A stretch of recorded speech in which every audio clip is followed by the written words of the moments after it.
মাকে হারানোর পর বোঝা যায় মায়ের কথা, যে সকালে তুমি ঘুম থেকে উঠতে মায়ের ডাক শোনার জন্য, আজ সেই ডাক চিরদিনের জন্য থেমে গেছে।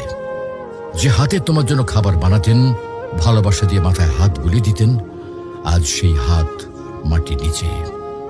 যখন মা বেঁচে ছিলেন তুমি হয়তো বলেছ, মা আমি ব্যস্ত আছি, মা পরে কথা বলবো। কিন্তু আজ তুমি সময় পেলেও আর সেই কথা শোনানোর মানুষটি নেই। আজ তুমি চাইলে আর মাকে ফোন করে বলতে পারবে না, মা আমি পৌঁছে গেছি।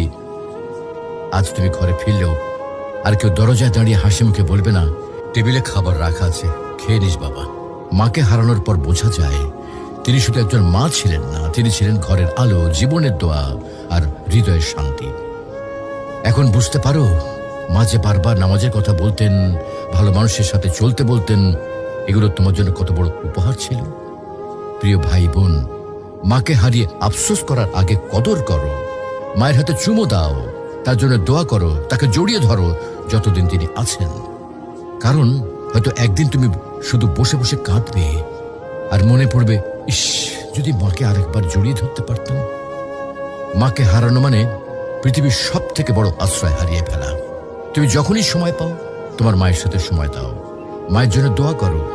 মা যদি আজকে ইহলোক ত্যাগ করেন তাহলে তিনি আর ফিরে আসবেন না। মাকে ভালোবাসো, তার মনে কখনো কষ্ট দিও না।